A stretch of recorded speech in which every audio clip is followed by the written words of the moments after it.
What up, gamers? I'm Jason. I'm Julie. And today on Dice & Dragons, we are going to be reviewing the Spider-Ham Hero Pack published by Fantasy Flight Games and designed by Michael Boggs and Caleb Grace.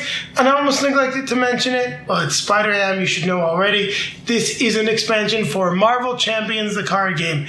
And with that being said, Julie's now going to tell you more about the game itself. So this is an expansion for a cooperative game that plays 1 to 4 players in about 60 to 90 minutes, longer at higher player counts, and is intended for ages 14 and above. So what will you be doing with the Spider-Ham Hero Pack? Well, you're going to be using the power of the fact that you are a cartoon to battle enemies. You're going to be smashing people with giant mallets. Slap. You're going to be wiggling your way out of large amounts of damage. You're going to be doing a couple of meta things like Julie just did at the game table while you're playing this character. And you're going to be using a lot of thwart to foil the villain schemes because this is a justice-based deck. So, I think I've talked enough about this expansion. Just so you know, we are playing with 2 different characters here. We've got Spider-Ham and Spider set up. So when you do see the review, you're going to have the stuff for both characters.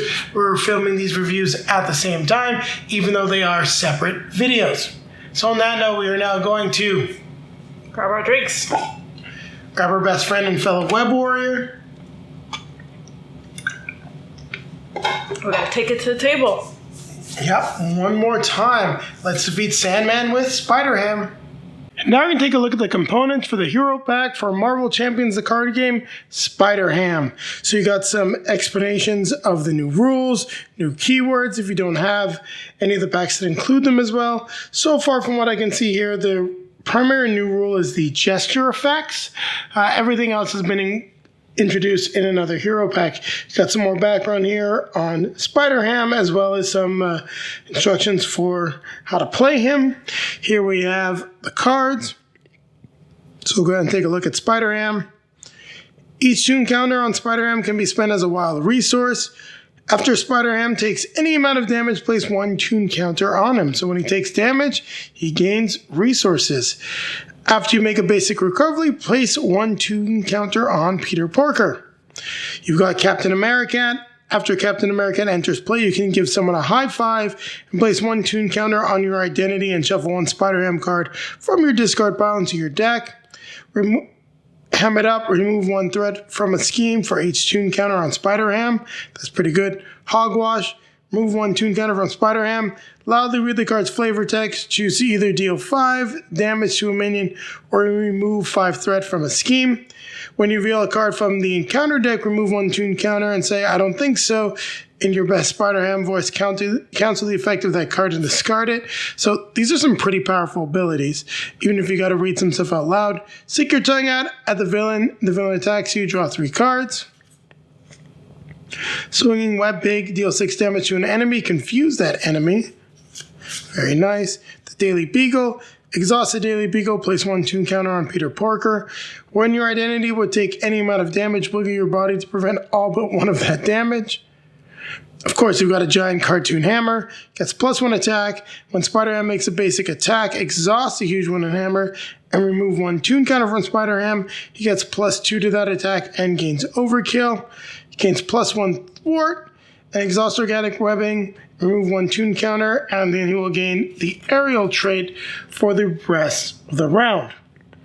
Apologies for the quick fade. We ran out of juice.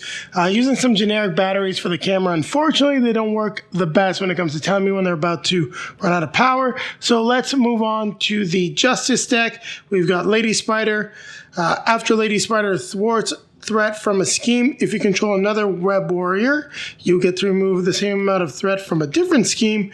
We've got Spider-Man, Profiteer, Shakar, I believe. It's hard to read from this far away. Very small print. After he enters play, remove 1 threat from a scheme for each web warrior card you control. Even the odds, you must spend an energy card.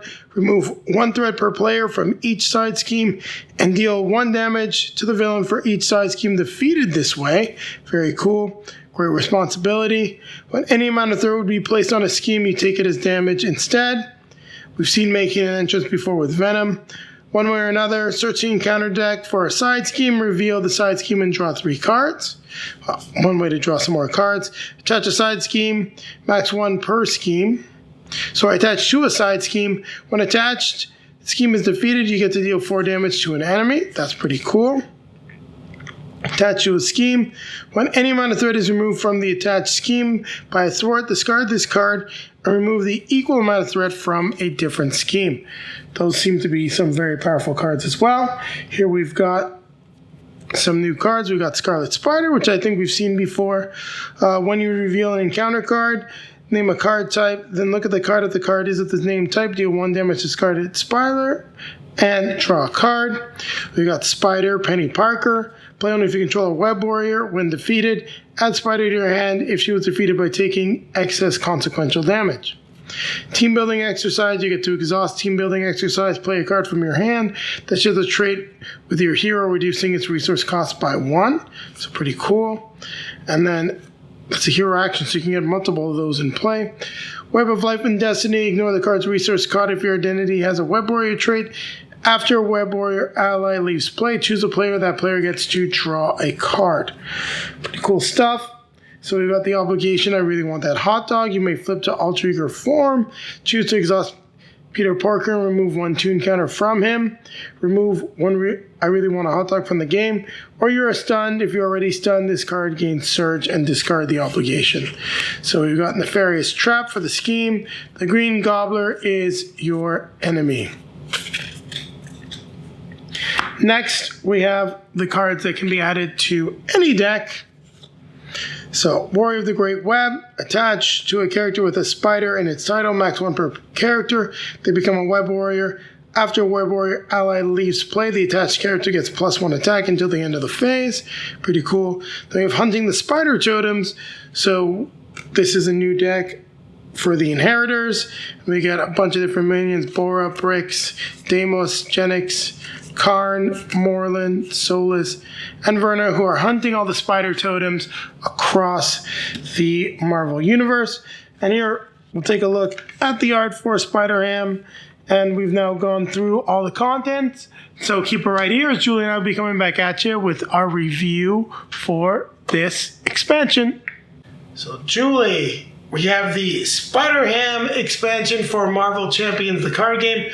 What did you think of Spider-Ham? And I think I know what your thoughts are since I listened to you playing as him, but I'm curious because I'm wondering just how much fun you actually had. You know what? I think he'd be a lot of fun, you know, in a game day. I'm just looking for the card that made me, that I was thinking of it. The petulant big card? Show everyone the card at least. Like, don't just do that. So, I don't know if you can see that. So, in this card, it says, stick out your tongue at the villain attacks you, draw 3 cards, and it goes, wow. Actually, there's one that you're supposed to actually say. It says, read the flavor text on this card. I think that was like the hog something. Hogwash? Pow, pow, bam, whack, smack, boink. And that allows you to deal 5 damage to a minion or remove 5 threat from a side scheme. So if you've seen our review of Power Rangers, well actually I think I was the only one to play those Power Rangers, Bulk and Skull. It's very similar to that where the characters does not take itself seriously and asks you to do some funny, silly things that are meta outside of the game in order to pull off some effects. And this works because it's a cartoon character, and if you know those 2 characters, it work because they're only in an annual and they're just imagining being Power Rangers. Yeah, so it's silly, and as Jason says, irreverent, and doesn't take itself seriously.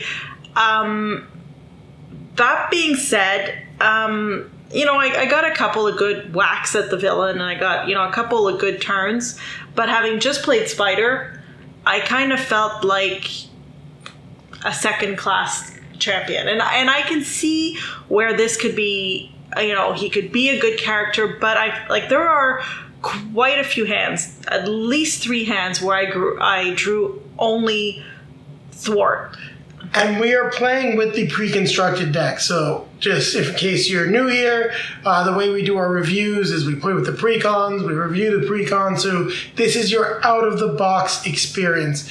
And Julie's right, you draw a ton of thwart. And I was playing Spider-Ham against the Sinister Six, and that would have been great if we didn't have some of the frustrating things that were keeping me from doing a lot of the big thwart moves, because with all the size cubes and everything come into play, he is actually perfectly designed to take them out, provided that you don't have the characters that had the crisis icons on it. And actually, in a 3 to 4 player game, we had enough damage going to take those crisis icons out. He would have probably sped us through actually getting out of that scenario a lot faster. But the Justice deck is literally only thwart cards. Not a single one of the Justice damage cards are in there. And this deck actually does have some of the best Justice cards I've seen. Like the Great Responsibility one that lets you cancel out cards is great from the encounter deck. There's also the one where it's like remove threat from this card, remove threat from another scheme. So you can do a lot of really cool big combos, but that's all there is, and it's really, really frustrating. Yeah, so I didn't have nearly as much fun with this character that I did with Spider, and going back to even the ones we played last week, I think you reminded me of Nova. He reminded me of Nova. A great character in a terrible deck. So, yeah, I don't have much to say. I can see how it could be interesting if you build your own deck, if you want to go through that. Honestly, at this point, there are so many different fun champions. I don't know that it's worth it. There are so many other champions from the Spider-Man. Unless you're a Spider-Man completist and you freak out about everything Spider-Man, then you know what? Go ahead. Doesn't he say that in one of the cards? Make my day. Go ahead and do it. But I think there are better Spider-Man and Spider-Man universe champions out there. I think you may be right. However, deck construction is not something that we take a lot of time to do, just because we're a review channel. We don't stick a ton with Marvel Champions. You can see from the collection around you, we are often playing our own stuff. But I've seen some comments about Spider-Ham. I've seen what people are doing with Spider-Ham. And if you want a really, really powerful character that you can do a lot of interesting things with, I think you will enjoy Spider-Ham. And I actually think I'm probably going to end up giving him a higher score than Julie, because if you do want to go through deck construction, there are some ridiculous combos that you can do. The fact that he doesn't take damage with cartoon physics. The fact that you can just... I think that's the most fun part about that character. Yeah, the cartoon physics, reducing all damage to 1 and then getting the toon tokens, but you can use the toon tokens to do stuff. There's the, you've got one of the cards in front of you here, the team building one. So as long as the card shares a trait with your hero, you can reduce the cost. You can start playing cards for nothing. If you get all 3 of those out, you're like, oh, I can just drop a 3-cost card. So there are some really cool and interesting things that you can do with this character. I also like what's in the Justice deck. I think this is a great card pack in terms of content for Marvel Champions, but for people that are like Julie and I that are primarily playing the characters out of the box, we have started doing more and more deck construction though. So, take that with a grain of salt what I'm saying here. If you're taking it out of the box, there are better experiences, and this is not necessarily one that I'm going to recommend. But it's one that if you want to put the time into, and I'm not saying you need to have a large collection or even a ton of time, you're going to get a very fun hero that's a little bit meta and will just change up your experience at the game table. And I want to talk a little bit more about him, but you know what? I think because of the experience we had, I don't really have much more to say. He works very well in some cases, and in specific scenarios, if you've got to do a lot of thwarting, well, he's the character that you want, or definitely pillage his deck of Justice cards and add those to your other characters. Agreed. I don't have anything else to add. All right, so Julie, what is your score for Spider-Ham? He's a 6.5. Oh, so we're actually going to give it the same score. I thought you were going to go 6, but I'm going to give it a 6.5 as well, because I wish this deck was constructed just a little bit better to be more fun out of the box, but the content overall is fantastic for any Champions player, and if you're a big fan of this game, you definitely should pick up Spider-Ham. But some people may be a little disappointed. So on that note, it's time to remind you to like, comment, subscribe, and hit the bell to be notified when we have some new content for you. And take a look down below in the video description. You'll find links to all of our social media feeds, Facebook, Twitter, Instagram. If you'd like to see pictures of Julie and I playing as Spider-Ham, there'll be some already on those feeds. There'll also be some coming out right around the release of this video. Also down there's a link to multizone.ca. So you're looking to pick up Spider-Ham, looking to pick up Spider, the other character that we played as, or any of the Marvel Champions content, make sure to click that link. You're going to get 10% off your next purchase, and it's a great way to support the channel as a portion of that purchase is returned to us. And then popping up in front of us are going to be links to some of our previously released videos. In front of me will be our most recent release. In front of Julie, it's going to take you back to our review of Spider, which definitely should be out because I believe we released that first. We're talking from the future a little bit here. So now it's time to grab our drinks. Grab our best friend. Okay, keep playing games. Keep playing games. Definitely going to keep playing Marvel Champions. We've gone through 4 of the packs that we needed to catch up on. I wonder if we're going to find some time for Vision or if he's just going to be left by the wayside.